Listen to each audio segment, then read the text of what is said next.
Work-related musculoskeletal injuries are very prevalent within the field of sonography. With the repetitive nature of the job, without proper ergonomics being utilized, injury is likely to occur. Common areas of injury include the shoulder, neck, wrist, hands, and upper back, all places we use when scanning. While using proper ergonomics while scanning is the best method for preventing injuries, there are stretches and exercises a sonographer may perform during the workday or outside of work that can prevent injuries from occurring. I have compiled a program that can be implemented in a sonographer's workday. All of the included stretches and exercises are easy enough that they can be completed at work during any break time between scans. Ideally, they should all be performed 4 to 5 times per shift.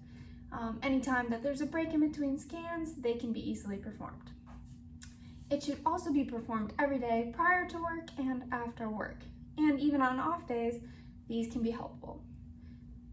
Okay, so to start, we're going to focus on the shoulders, which is the most common area of injury. The first stretch focuses on the shoulders and the upper back. So, to begin, we are going to start by interlocking our fingers in front of our chest and body. And we're going to face our palms outwards, like so. And then while breathing in, we are going to push our arms and shoulders forward while deep breathing, and we're going to hold the stretch for around 15 seconds. So we count. 15, 14, 13, 12, 11, 10, 9, 8, 7, 6, 5, 4, 3, 2, 1. Okay, and then with all of these stretches, ideally you want to perform them 2 to 3 times per set. Okay, so similar to the last stretch, this one is going to focus on the shoulders and the chest area. So instead, we're going to interlock our hands behind our body. So you're going to want to raise your hands, interlock them behind, and then you're going to want to stretch your arms and raise them forward slowly until you can really feel that stretch up into your shoulders. Okay, and then you're going to want to hold this for 15 seconds as well. Okay, so with that one as well, 2 to 3 times per set. Okay, so next we're going to focus on the neck area, which is the second most common area of injury. So what we're going to do is we're going to keep our head straight up, neck facing forward. Okay, and then you are going to tilt your head, your left ear, towards your left shoulder. So you're going to tilt it. Then what you're going to do is you're going to take your left hand and you're going to deepen the stretch by pulling your head towards your shoulder. And then you're going to hold this pose for 15 seconds while breathing the entire time. Once that 15 seconds is up, you're going to want to repeat on the other side. So you're going to take your right ear, pull it towards your right shoulder, and then use your right hand to deepen the stretch, like so, for 15 seconds. Repeat that 2 to 3 times. Okay, so now we're going to go with the wrist, which is about the third most common area for injury. So what you're going to do is you're going to begin by stretching your arm out, and your elbow is going to be pointed towards the ground. Okay, so you're going to take your opposite hand, and you're going to pull your fingers towards you to get that stretch in your wrist. You're going to pull your fingers towards your body while keeping your arm nice and straight. And you're going to feel this all the way in your forearm. It's a great stretch for your wrist and forearm area. Okay, so you're going to do that for 15 seconds. Hold that pose. And then you're going to switch and do it on the other side as well. 15 seconds, repeating 2 to 3 times. And another wrist stretch to get kind of the opposite side of the wrist is holding your arm out, elbow face pointing down. Use your opposite hand to then stretch your fingers towards your body this way.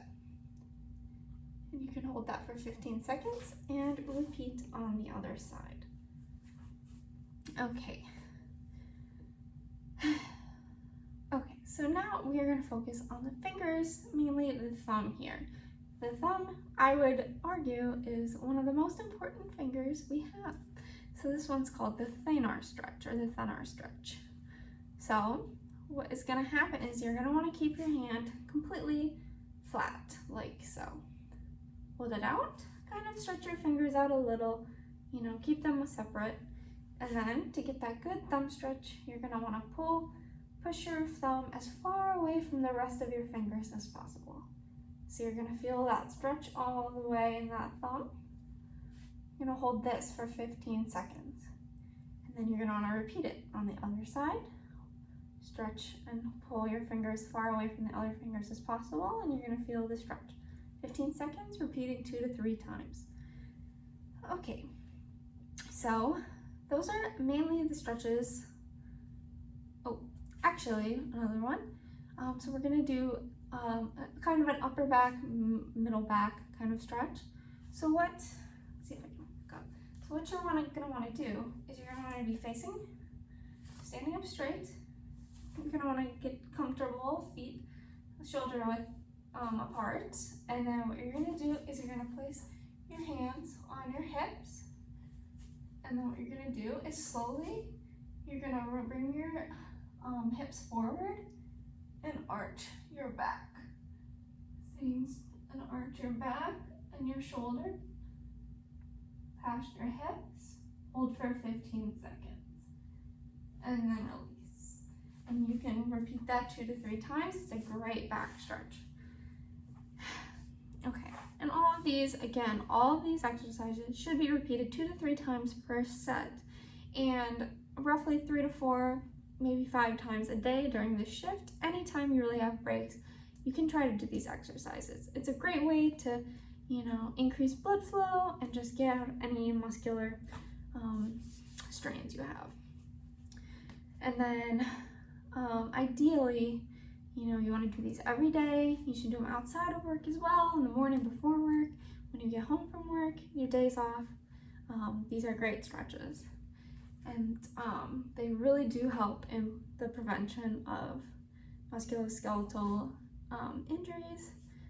And just remember, with these stretches, make sure to always be practicing proper ergonomics while you're scanning, because that is the main way injuries occur, is by not scanning properly.